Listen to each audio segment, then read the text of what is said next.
So let's start with a quick interface introduction. So after clicking on the Sketchup Pro application, you will get a welcome window like this. You have an open file option available here. From here you can open SketchUp files which you have saved in your computer.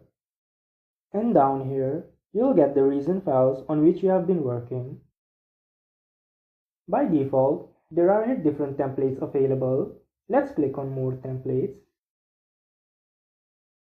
You have templates for architectural, urban planning, landscape, woodworking, interiors, and 3D printing available here.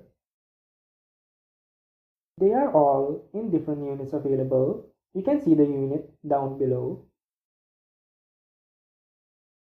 So let's select the one which we are going to use during this course, which is architectural meter. So this is going to be your workspace in which you're going to create your future designs. By default, there will always appear a person here near this z-axis or the origin. You can delete it or you can just leave it like this. Let's just leave it like this.